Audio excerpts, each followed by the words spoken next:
For almost 2 years now, a corporate giant with over $1 trillion in assets has been licking an envelope, printing a piece of paper, and paying postage every single month to mail me a statement that will always say $0.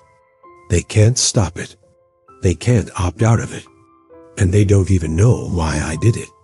This is the story of how one company's greed cost my father his job, and how I made sure they'd feel it back, one stamp at a time. If you've ever watched a company throw away a good, loyal employee just to save a few dollars and wished there was some small, permanent way to make them regret it, you are going to love this one. Hit that like button.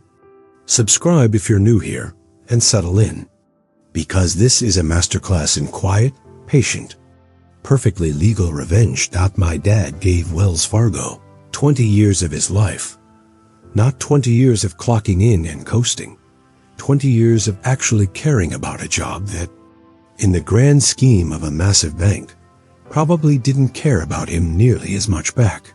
He worked on the call center side of the business, and over time, he worked his way up to managing a team with a very specific, very unglamorous, very important job: forecasting call volume. Figuring out, weeks and months in advance, how many human beings needed to be sitting at a desk with a headset on at any given hour of any given day, so that when a customer called in a panic about a fraud charge or a locked account, somebody would actually pick up the phone. It's the kind of job nobody thinks about until it's done badly.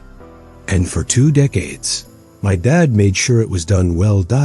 Part of that operation included an overnight call center in the Philippines.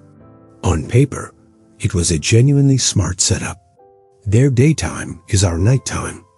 American customers calling at 3 a.m. their time could still get a live, alert person on the other end who was wide awake because it was the middle of their workday. It solved a real staffing problem. It made sense. And then Wells Fargo did what Wells Fargo does. They looked at that solution and thought, why stop at solving a problem when we could squeeze it for more profit? Slowly, deliberately, the company began shutting down American call center offices. Not because they were failing, not because customers were complaining, because Filipino labor was cheaper, and cheaper meant a better number on a quarterly earnings report. One by one, domestic offices closed. One by one, more of the workload shifted overseas. My dad saw the math before anyone above him wanted to see it. You can't keep hollowing out your domestic staffing and expect an overseas-only operation to seamlessly absorb every time zone, every holiday, every surge in call volume, every sick day and system outage and unexpected spike, all without cracks starting to show. He knew this because forecasting call volume was his job. It wasn't a hunch. It was his actual area of professional expertise, the exact thing they paid him for. So he told them. He told them in meetings. He told them in reports.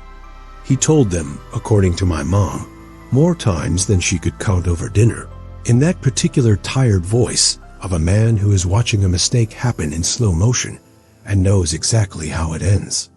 Picture him sitting across a conference table, laying out charts and coverage gaps to executives who are already halfway checked out, already mentally back in the next meeting, nodding along without actually hearing a word. He warned them once. Nothing changed. He warned them again. Nothing changed. He warned them a third time, a fourth, a fifth, and every single time, the response was some version of "we hear you," followed by absolutely no action. Because acknowledging the problem would have meant slowing down the very cost-cutting that was making the balance sheet look so good. And then, exactly like he said it would, it fell apart. The staffing gaps he'd been warning about for years finally caught up with him. Call volume outpaced coverage. Wait times ballooned. Whatever fragile balance had been holding the system together snapped. Wells Fargo had a full-blown staffing crisis on its hands. The very crisis my father had been trying to prevent since the beginning. You'd think that when a manager's years-old warning is proven catastrophically. Exactly right. That manager gets a little credit, a little vindication, maybe even a promotion, because clearly this is a guy whose judgment you should be listening to. Instead, they laid him off. 20 years. 20 years of loyalty, of expertise, of being the guy who saw the iceberg from miles away and screamed about it. And his reward was a severance packet and a box for his desk stuff. Being right didn't save him. If anything, being right and inconvenient made him exactly the kind of employee a company doesn't want around when it's trying to quietly bury its own mistakes. I remember hearing the news. That specific kind of anger that isn't loud, it's cold. It sits in your chest like a stone. It's not the kind of anger that makes you want to scream at someone. It's the kind that makes you go very quiet and very focused, because you already know, somewhere underneath the fury, that you are going to do something about this. I wasn't going to burn my credit score to the ground to make a point. I'm not stupid, and neither was my dad. He raised me better than that. My Wells Fargo credit card was my oldest line of credit, and closing it would have taken a real bite out of my credit history and utilization ratio. Petty, sure, but not smart. Not the kind of revenge that actually wins. So instead, I got surgical about it. One by one, I closed every other account I had with them. Checking, savings, all of it.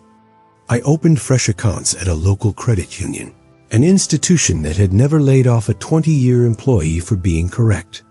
Methodically, I went through every recurring charge, every subscription, every auto pay tied to my old Wells Fargo debit card, and rerouted every single one of them to my new accounts.